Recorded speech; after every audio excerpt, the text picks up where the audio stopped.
The first thing Mara noticed when she walked into Lab 7 was that it smelled like rain on hot pavement. It was impossible.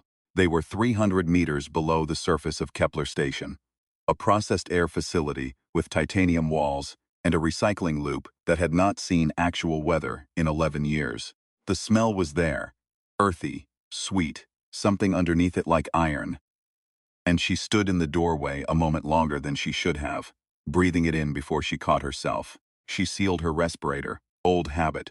Most of the team had stopped wearing them 2 weeks ago, after Dr. Yoon declared the KV spores inert at standard atmosphere.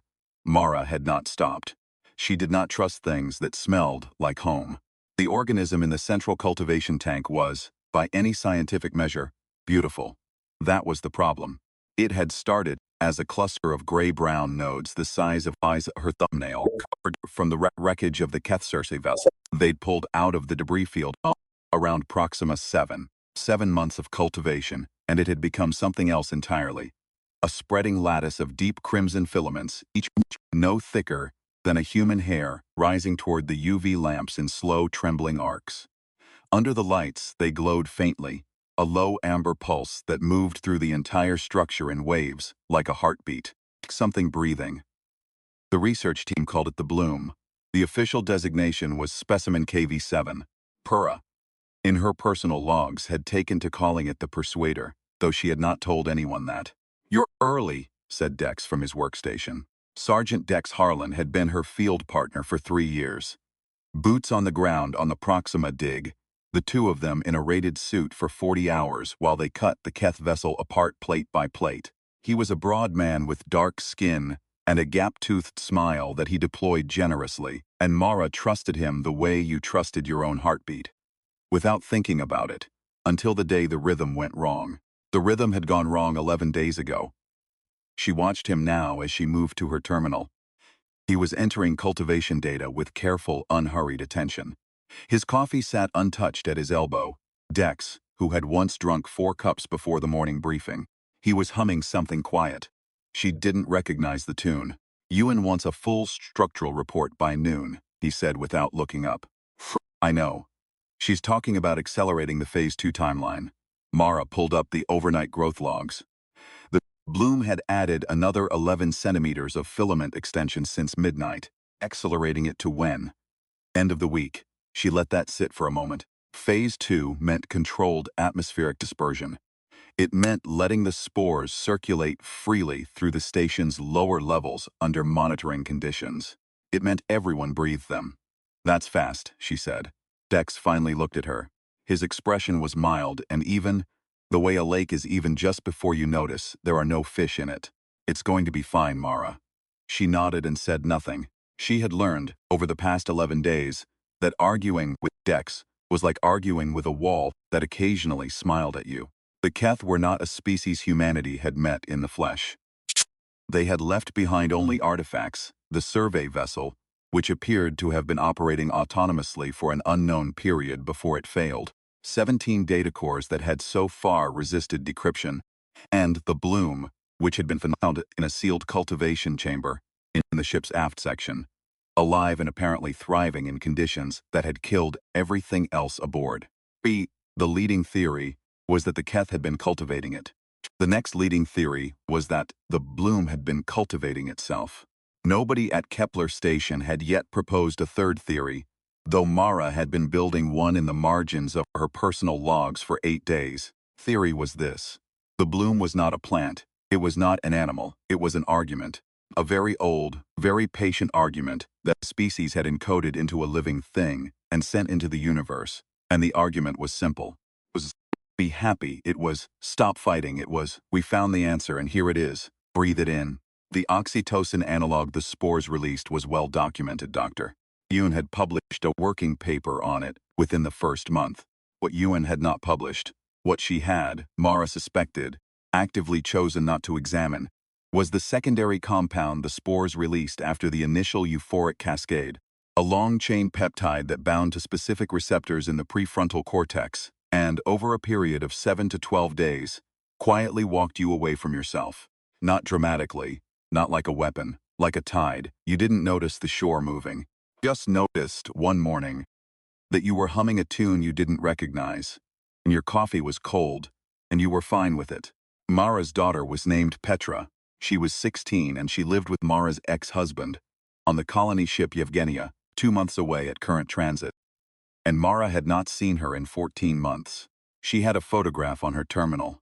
Petra at 13, squinting into the sun of a greenhouse dome, holding up a tomato she'd grown herself with the particular ferocious pride of a child who has made something real. Mara had taken that photo. She thought about it more than she thought about most things.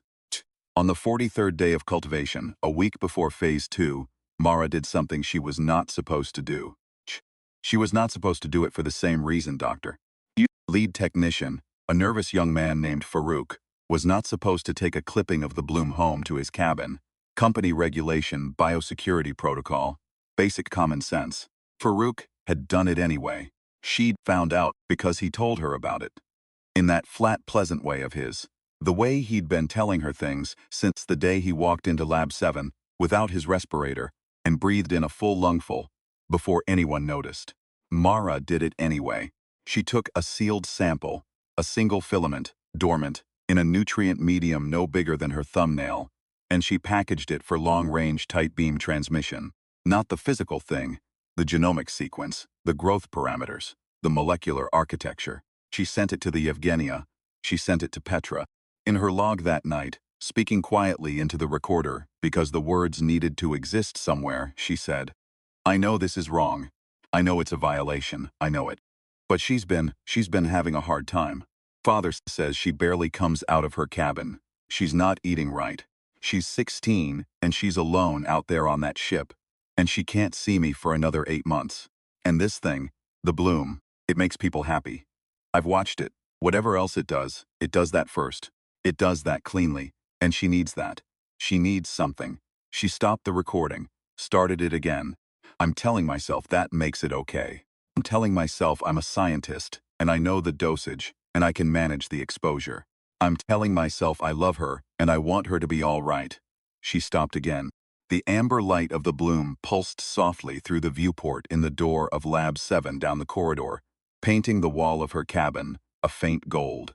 "I keep telling myself," she said, "that knowing you're rationalizing is different from being able to stop." She ended the recording. She did not sleep well, but she did not undo the transmission.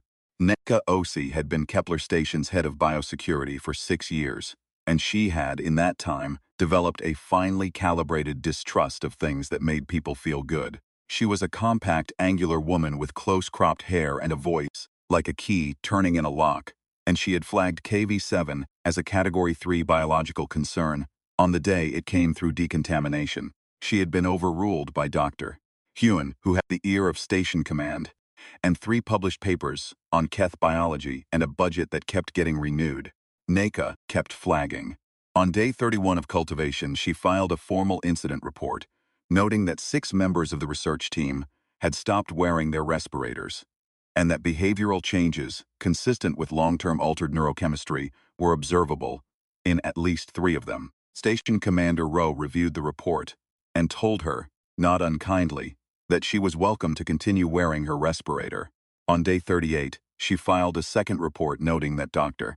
Ewan herself had shown a statistically significant drop in conflict engagement behavior over a 14-day observation window, meaning that Ewan, who had spent most of the previous year arguing loudly with command about funding, had recently stopped arguing about anything. Rowe reviewed that report and told her, still not unkindly, that perhaps that was an improvement. On day 41, Naneka went to Mara. They met in the corridor outside the water reclamation module, which was as private as Kepler Station got. Neka spoke quietly, with her hands in her pockets, looking at the middle distance rather than at Mara's face, which Mara recognized as the body language of someone choosing words very carefully. "I've been counting," Naneka said. People who are still themselves." A pause. "It's 17. Out of 81. Mara thought about Dex and his cold coffee. She thought about Farouk explaining the Bloom's beauty with the same tone of voice you'd use to explain a weather pattern. She thought about Dr. Yuan, who had once thrown a tablet at a wall during a funding dispute. and who now moved through the lab like someone who had learned to walk in low gravity. Careful, deliberate, smiling. 17, Mara said. 14 of those 17 are in the outer ring, service and maintenance. They haven't had direct lab access. The other 3 are you, me, and Dr. Ace in hydroponics, who wears a filter mask because of his allergies, not because he's paying attention. Naneka finally looked at her. He doesn't know yet. What do you want to do? I want to shut it down. The lab. Purge the atmosphere in the cultivation section, incinerate the bloom. She said it plainly, like a logistics problem. Don't have the authority. Ewan does, and Ewan's gone. Ro does, and Ro is, she paused. Ro shook my hand yesterday and told me what a good job I was doing. Ro hasn't said a good thing about my department in 3 years. Mara was quiet for a moment. Down the corridor, someone was laughing. A round, easy laugh, the kind that doesn't need a reason. Phase 2 is in 6 days, Mara said. I know. If they disperse it through the atmospheric system, everyone, Naneka said. All 81. And then the next resupply shuttle brings it to the transport hub. And then, the words sat there between them like a held breath. The session with the station psychologist was mandatory for all research personnel, a quarterly check-in that Mara had always treated as a mild bureaucratic inconvenience. Dr. Sarah Montoya sat in the same chair every time, a low, cushioned thing by the window, and asked the same questions in a slightly different order. And Mara answered them with the efficient economy of someone clearing a checkbox. Today, something was different. Dr. Montoya was different. She sat in her chair with a stillness that wasn't restfulness. She asked her questions with a warmth that felt installed. She nodded at Mara's answers the way a tide nods at the shore. Steady, patient, without any particular investment in what it was touching. Mara watched her and thought, 11 days, maybe 10. You've seemed tense, Dr. Montoya said. Pressure. Mara said. The research has been going well, I understand. Very well, that must be exciting. It is. Mara smiled. She had gotten good at the smile, not because she was afraid of being caught, but because she was increasingly afraid of what getting caught would mean. Not punishment. She was not worried about punishment. She was worried about the conversation that would follow the punishment, delivered in that soft, steady voice with those mild and level eyes. But you don't have to be tense, Mara. You don't have to hold so hard to all of this. We've found something. Just breathe. How are things with your daughter? Montoya asked. Mara thought about Petra, about the photograph on her terminal, about the transmission she had sent, the things she had done that could not be undone. Good, she said. Better. The message from Petra arrived on day 44. Mara was alone in her cabin when she opened it. She had asked to be alone. She had told Dex she needed a rest period. And he had said, of course, naturally, take all the time you need. And the gentleness of it had scraped at something in her chest. Petra's face on the screen was different, softer. The squinting wariness that had been in her eyes the last few times they'd talked. The particular tension of a teenager who has decided the world is mostly disappointment. It was gone. She looked comfortable. She looked settled. She looked happy. Mom, Petra said. Know what you sent me, but I've been growing it in my cabin. And she glanced at something off camera, then back, and smiled. It was the smile of someone who has put down something heavy and doesn't miss it. I feel so much better. I actually do. I wanted you to know. Mara watched the message twice. Then she sat very still for a long time. Daughter was on a ship 2 months away. Her daughter had breathed the spores. Her daughter was happy. In 8 months, if the transit schedule held, Mara would see her. And by then, whatever Petra had been, that fierce, difficult, alive girl who grew tomatoes with her whole chest, would have been walked, gently and without drama, somewhere else. Mara had done that. She had sent it to her. She had done it because she loved her. She put her face in her hands. On day 46, Mara told Naneka about Petra. They were in the water reclamation corridor again. Naneka listened without interrupting. When Mara finished, there was a silence that had texture to it. Not judgment, but weight. The kind of silence that comes when someone is deciding whether to say the thing. Okay, Naneka said. It's all your. I'm not here to make you feel worse than you already do. I need to know, does anyone else on that ship have the growth parameters? Can it spread beyond your daughter's cabin? Mara thought about it. The sequence she'd sent was the genomic data, not live material. Petra would have had to synthesize it, grow it from scratch. She's smart enough. And her father, even a botanist, he'd have the equipment. So potentially the whole ship. Tishly. Neka absorbed this. She didn't look panicked. She looked like someone resorting a logistics problem. Then we stop it here first. We stop phase 2. We do it ourselves if we have to. Yoon won't. Yoon is gone, Mara. I'm not talking to Yoon. Talking to you.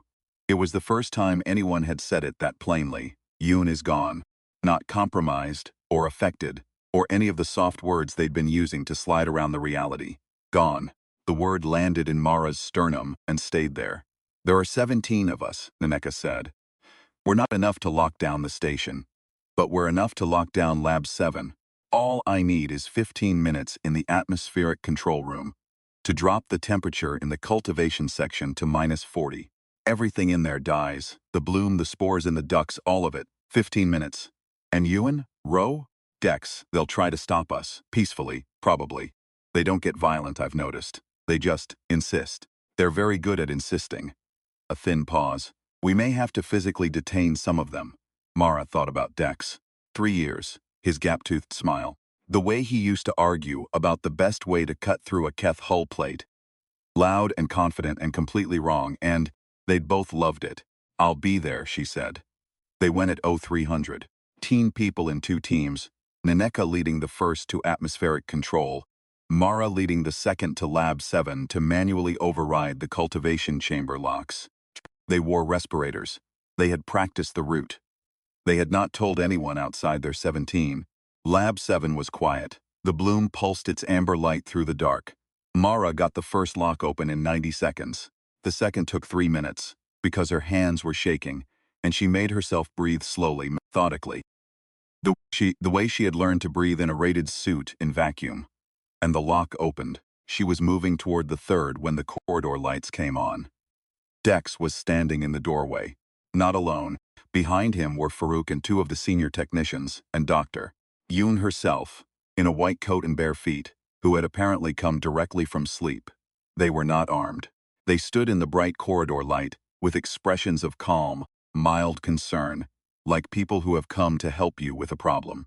Mara, Dex said. His voice was quiet, careful. You don't have to do this. I know you think that, she said, and kept working. Nothing bad is happening. Shh. You're frightened, and that's understandable. You're frightened of something that isn't real. He took a step into the lab. We've all been where you are. We know what it feels like. But on the other side of it, it's hard to describe to someone who hasn't. He paused, searching for the word. It's peace. There's actual peace, Mara. We're not suffering. We're not diminished. We're just not hurting anymore. She had the third lock, one more. Your daughter, Dex said, and she stopped. He knew about Petra. She'd told him, months ago before. She deserves to feel this. You wanted that for her. You sent it to her because you loved her, and you wanted her to have it. Wasn't that right? The bloom pulsed. Once, twice. She thought about the photograph. She thought of Petra's face in the message. Smooth and settled and not squinting anymore. She thought about what it cost a 16-year-old girl to carry all that weight alone on a ship, 2 months from her mother, and how it would feel to put it down. She thought about the girl in the photograph, squinting into the light of a greenhouse dome, holding up a tomato she had grown herself with the particular, ferocious pride of someone who had made something real. Pride. That specific human insistence on, I made this, I did, it's mine, it was hard and I made it anyway. Where did that go? When the peace came in, where did that go? She needed help, Mara said. I gave her the wrong help. She hit the 4th lock. The temperature alarm started. The bloom shuddered. A full tremor through the entire lattice of crimson filaments, like something flinching. And then they moved. Dex, Farouk, UN, all of them, across the lab in seconds. And Mara went for the manual override panel on the cultivation chamber and got her hand on it just as Dex reached her. And he was not violent, just as Naneka had said. He was simply precise. One arm around her chest, pulling her back with apologetic force, saying her name in a low, soothing voice, and her finger slipped from the panel and she swung at him. And he caught her wrist and she breathed. She breathed. She hadn't realized until the moment it happened how completely she had trusted her respirator. She was still wearing it. She looked at her face in the dark viewport glass and she was still wearing it. But the seal at the left jaw had caught on Dex's sleeve when he grabbed her. A 2 millimeter gap. She'd breathed maybe 3 times. She went still. Dex let go of her gently, steadied her, looked at her face. "It's all right," he said. "It's okay, it's actually okay." "I know," Mara said. And she did know. That was the thing. Already, around the edges of the next few breaths, she could feel something unclenching. Something she had been holding so long she had stopped being able to feel the effort of it. It was like walking for years with a stone in your shoe, and finally, sitting down. She thought, "This is what it does. This exact thing. This is exactly what it does." She thought, "I have 12 days, maybe 10, before I stop caring." Naneka succeeded. In the end, she succeeded.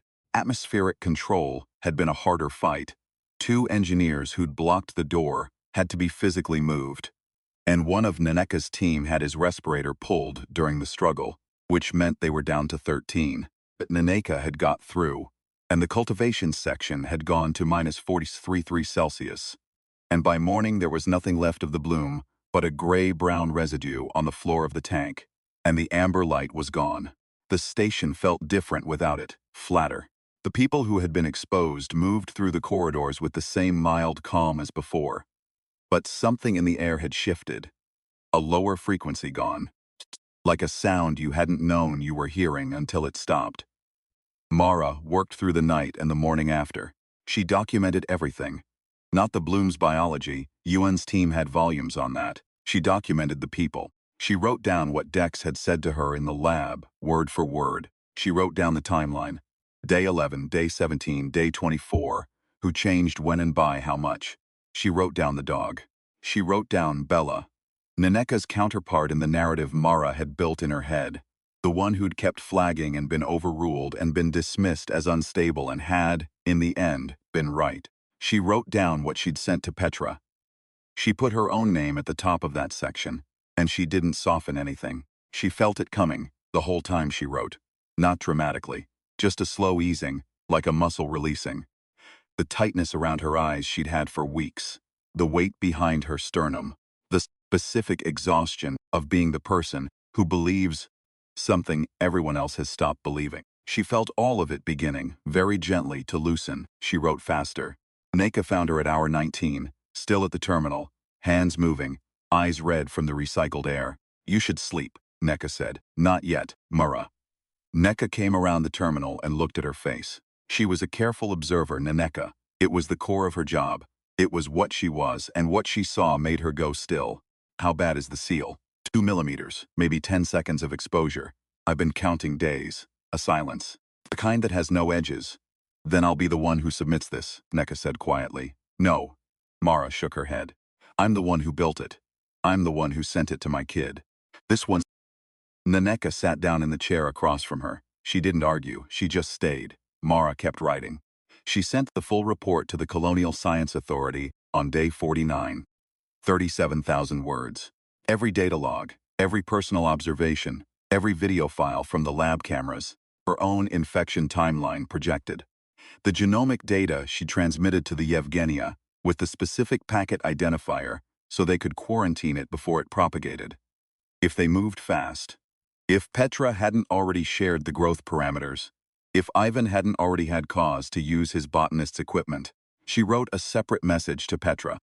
She wrote it 12 times before she sent the final version. It said, "I made a terrible mistake." It said, "I did it because I love you." It said, "I don't know yet if I've done damage that can't be undone." It said, "You were hard and difficult, and absolutely yourself, and that is the best thing about you. And I sent you something to take that away from you, because I was scared for you, and that was wrong." It said, "I'm sorry." It said it once simply, without elaboration, and let it sit. She hit send. She did not know if Petra was still the same Petra. She did not know if the message would reach someone with the prefrontal architecture to be angry at her, or someone smooth and mild and peacefully unconcerned. She sent it anyway. On day 52, Naneka found the second chamber.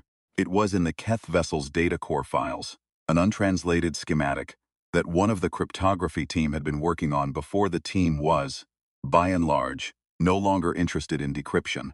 Naneka ran it through the remaining clear-headed technicians herself, spending 2 nights in the data room with a man who wore an allergy mask and a woman from maintenance who'd been in the outer ring the whole time.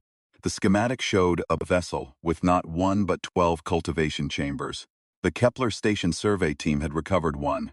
The other 11 were still out there, in the debris field, in whatever was left of the Keth ship's scattered hull, drifting in the dark around Proxima 7, waiting for the next salvage team, the next curious hands, the next scientist who would see something beautiful and terrible and think, under the amber light of it, of someone they loved and wanted to make happy. Naneka filed the report. She attached it to Mara's report. She included the coordinates. She did not know if anyone would listen. She had been filing forts for 6 weeks, and she had been correct about all of them. And no one had listened until it was almost too late. She knew the reports would go out, and she knew that somewhere up the chain a committee would read them, and she knew that committees had their own particular forms of peace. The peace of bureaucratic consensus, the peace of someone else's problem, and that the reports might be filed in a drawer, and the coordinates might be deprioritized, and the 11 remaining chambers might not be found before someone else found them first. She filed the report anyway. Because what else do you do? You find the thing that's true, and you put your name on it, and you send it into the dark, and you don't stop. On day 56, Mara walked into Lab 7 and looked at the empty tank. The gray-brown residue had been swept and bagged. The UV lamps were off. The room smelled like nothing now. Processed air, titanium, the faint antiseptic of the cleaning crew. The amber light was completely gone. She stood there a long time. She tried to remember exactly what it had felt like when the seal gave. That specific moment of unclenching, the stone in the shoe easing. She could remember the fact of it, the shape of it, but not the sensation itself. Like trying to remember a dream 4 hours after waking, she thought. In 4 more days, I may not be able to remember even the shape of it, she thought. I have 4 days to still be this person. This specific, difficult, frightened, stubborn, wrong in the right ways person. This person who sent something she shouldn't have, because she loves a girl with a photograph smile. This person who broke a seal in a fight she was losing. This person who spent 19 hours writing the truth down because it needed to exist somewhere. She thought about Naneka, still wearing her respirator, still filing reports in the certain knowledge that most of them would be ignored, because that was the job, and the job was still worth doing. She thought about Bella, who'd said, it's not Bello anymore, who'd been right, who'd paid for being right by being alone for weeks before the end. She thought about the Keth, some extinct species or some species still out there, somewhere, who had made this thing and sent it out into the galaxy wrapped in a smell like rain on hot pavement, like home. Like everything is fine now. Breathe, stop fighting. Here is the answer we found, aren't you tired? You can stop now, just breathe, she thought. They must have been so tired, she thought. We're tired too. We're tired in ways that don't have names. And it is so easy, when you're tired, to want the thing that says stop. She put her hand flat against the glass of the cultivation tank and left it there a moment. Then she went back to her terminal and kept writing. The last entry in Mara's personal log was dated day 61. It was short. She had been getting quieter, incrementally, in each recording since day 48, the words less urgent, the pauses longer, something easing out of her voice. She was aware of it, which was the hard part. Being aware of it and not being able to stop it. Watching yourself go like watching a tide pull back from a shore. The entry said, I'm still me, I think. The edges are softer. I don't the things as sharp. The report is done, it's submitted, it's gone. NECA has copies, the authority has copies. 3 independent archival nodes have copies. Whatever happens next, the record exists. A pause. Petra messaged back, she was angry, she cried. She called me some things that I deserved. The plant is quarantined. She's going to be okay. I don't know exactly what I feel about that. Something I can't quite get to. Another pause. I think that's her. I think that's her being okay. The not quite getting to it, I think that's her being exactly herself, and me being almost not me, and the gap between us is the gap of what I did. And I don't know if we can close it, but I think we have a chance if there's a her left to close it with. She stopped the recording, started it once more. I keep thinking about the Keth, whoever they were. I keep thinking, they built something that makes you happy. That's a beautiful thing to build. And they sent it out everywhere. And it worked. And somewhere along the way, the sending became the point instead of the happiness. Instead of the plant became the priority instead of the people it was supposed to help. And the argument won so thoroughly that by the end, there was no one left making any other argument. I don't know if that's how they died. I don't know if they died at all. The amber light was gone. The room was dark and cold and the air smelled like nothing. But we don't have to make the same argument, Mara said. We have the option to keep making the other one, the hard one, the one that says, feel it, all of it.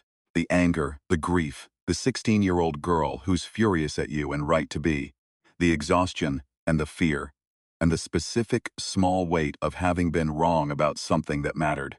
All of that is yours. It's hard and it's yours. She was quiet for a long time. That's the bet, she said finally. That's the whole bet. That it's worth it to feel the hard things. Girl squinting into greenhouse light, proud of a tomato she grew herself.